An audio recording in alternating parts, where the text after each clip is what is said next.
तो महबूबा मुफ्ती के बयान पर सीनियर पीडीपी लीडर फिरदौस टाक का कहना है कि यूनिक आईडी प्लान दरअसल बीजेपी का गेम प्लान है, जिसके जरिए बीजेपी जम्मू कश्मीर में सीएए एनआरसी नाफिज करना चाहती है। इन्होंने मजीद कहा कि जम्मू कश्मीर में बीजेपी अपने तमाम एजेंडों का तजुर्बा कर रही है। जम्मू कश्मीर भारतीय जनता पार्टी और मरकज की सरकार के लिए हमेशा एक एक्सपेरिमेंट ग्राउंड रहा है। एक लेबॉर्ट्री की तरह जम्मू कश्मीर को इस्तेमाल किया जा रहा है और जो भी पूरे मुल्क में प्रोग्राम इम्प्लीमेंट करने होते हैं उसकी पहली कड़ी हमेशा जम्मू कश्मीर में देखने को मिली है। चाहे स्टेट्स को डिसएम्पावर करने की बात हो, इस मुल्क का जो कॉन्स्टिट्यूशनल फेडरल स्ट्रक्चर है उसको वीकन करने की बात हो, हमेशा जम्मू कश्मीर से उसकी शुरुआत होती है। और इसी के चलते अब जम्मू कश्मीर में जो यहाँ की एडमिनिस्ट्रेशन है और एलजी की जो इंतजामिया है उसकी तरफ से एक नया प्रोग्राम इम्प्लीमेंट करने के फिराक में है कि जिसमें हर फैमिली के लिए एक यूनिक आइडेंटिफिकेशन कोड जनरेट करने की बात कही जा रही है। आपने देखा कि पहले ही जो पूरे मुल्क में सुप्रीम कोर्ट की जजमेंट के बाद आधार को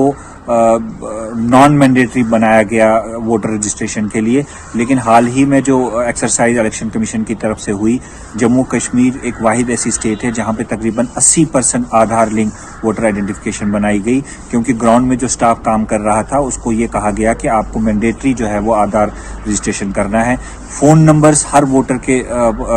जो रिकॉर्ड किए गए जो इलेक्शन कमीशन के एम्प्लॉयज डिप्लॉय थे फील्ड में, तो ये फोन नंबर जो है इस वक्त भारतीय जनता पार्टी के आईटी सेल में पहुंच चुके होंगे। इसी तरीके से जो एक इजराइल का मॉडल है गाजा और जो वेस्ट बैंक में फ़लस्तीन के जो एरियाज हैं वहां पे कलर कोडेड आइडेंटिफिकेशन कार्ड्स जो है फैमिलीज को दिए जाते हैं ताकि आइडेंटिफाई किए जा पाएं वो फैमिलीज। तो जो भारतीय जनता पार्टी का एक मेजर रोल है, मेजर गेम प्लान है, जो मेजर ऑब्जेक्टिव है एनआरसी और सीएए को पूरे मुल्क में इम्प्लीमेंट करने का, उसकी पहली कड़ी में जम्मू कश्मीर में जो है ये यूनिक आइडेंटिफिकेशन फैमिली कोड, जिसको अल्फा न्यूमेरिक कोड के साथ वो लिंक किया जाएगा और हर फैमिली का एक यूनिक आइडेंटिफिकेशन रहेगा। हमें पूरी तरह से ये खदशात हैं और हमें लगता है कि ये उसी की एक पहली कड़ी है। उसी इजराइल मॉडल पे जम्मू कश्मीर में ये आइडेंटिफिकेशन जो है वो प्रोग्राम लॉन्च किया जा रहा है। आगे बढ़ेंगे कुछ और खबरों की तरफ। सुपुर में जहलम नदी में कूदने से 9वीं जमात की तालिबा की मौत हो गई है। जानकारी के मुताबिक सुपुर में जामिया कदीम नामी स्कूल की तालिबा ने हथीशाह ब्रिज से नदी में छलांग लगा दी और कुछ देर पहले हमने आपको बताया था कि उसकी तलाश जारी है। अब खबर यह है कि छलांग लगाने के बाद की तलाश के बाद अब ये पता चल पाया है कि उसकी मौत हो गई। नौजवान लड़की की लाश की तलाश जारी थी और अब ये मालूम हुआ है कि उसकी मौत हो गई।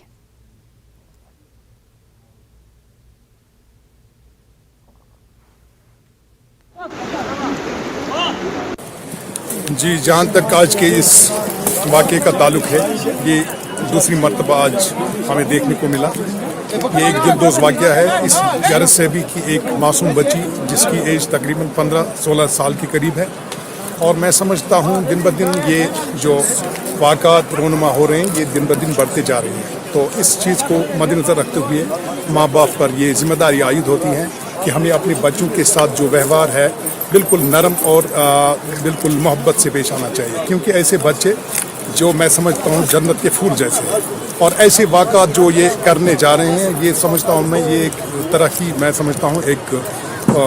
कमज़ोरी है माँ बाप की कि वो अपने बच्चों को एक तरबियत इस तरह की नहीं करते हैं कि ये ऐसे मामलात जो रोनुमा होते हैं इनमें ये ज़्यादातर वाक़यात रोनुमा हो रहे हैं। तो ये जिम्मेदारी पूरे सोसाइटी पर आयद होती है, और इस सूरत में आज पुलिस का जो अहम रोल रहा, जिसमें एसएसपी साहब जो शबीर नवाब साहब खुद यहाँ पर आके इन्होंने यहाँ पे अपनी निगरानी में बरवक्त कार्रवाई अमल में लाई, और उम्मीद रखते हैं कि